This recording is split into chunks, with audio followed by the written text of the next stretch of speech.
It's 215-592-9494. Greg in Quakertown, you're 94 WIP. Hey, Rob. Hey, I was just curious. You're my brother's age, but he passed away.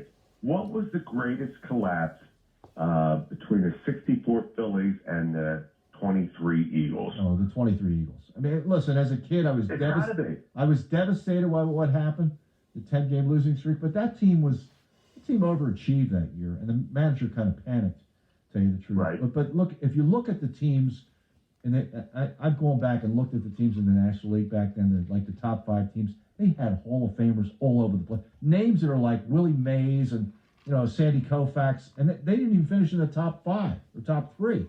But the teams that beat them were loaded. St. Louis was loaded. Cincinnati was loaded. This Eagles team collapsed. They were 10-1. There's no reason why they should collapse like that.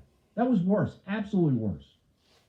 Good. I'm glad you were that adamant about it, because I agree with you. It's funny because 162 Phillies games divided by 17 Eagles games, like one Eagles game is equivalent to almost 10 Phillies games. Yep. And this was like over six weeks. They were a disaster. It was awful. It was awful because they should have beat Seattle. They should have beat Arizona. They should have beat the Giants twice. They beat them once.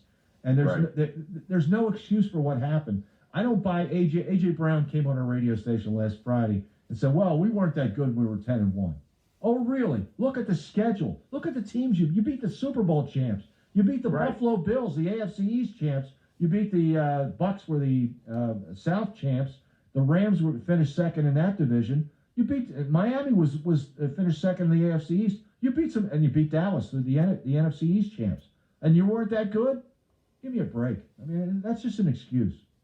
I agree with you totally. Yeah. All right, thanks, Rob. I appreciate it. Thanks. I mean, to me, the two collapses in Philadelphia history, I guess that were involved a bunch of games, were the 64 Phillies who had a 6.5 game lead with 12 games left, scarred a bunch of kids and a bunch of adults as well, who thought the Phillies were never going to win anything and made us bitter and whatever. We were raised as bitter fans because of that.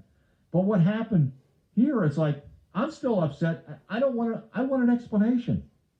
I don't want to hear from Nick Sirianni. And I read this a few minutes ago. But his explanation here, I mean, seriously, the explanation to me is ridiculous. It's like, first thing they asked him is, and the first thing they should have asked him is, what the hell happened? It's a few months into the offseason. Obviously, you've gotten a chance to watch some film. Have you analyzed the drop-off that happened mid-season? In other words, what the hell happened to your football team? Explain that to us now that you've been able to watch the film.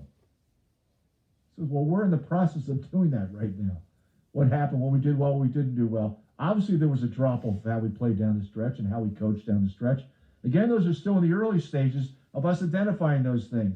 Don't want to give you a premature answer. When the hell are you going to give us an answer? I mean, after a game, they'll say, well, I got to look at the film.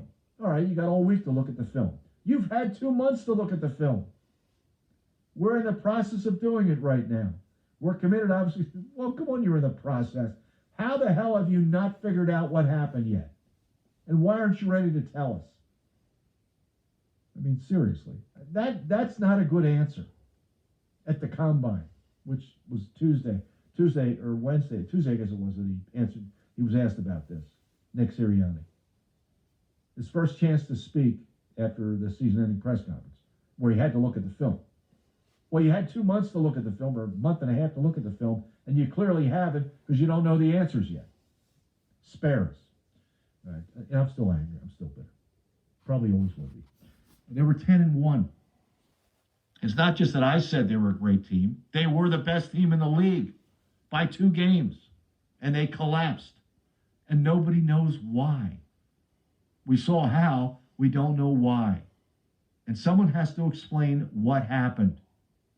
Someone that was there, that was like part of it. Explain it to us like we're 5 years old. 215-592-9494. WIP Sports Time, 1240.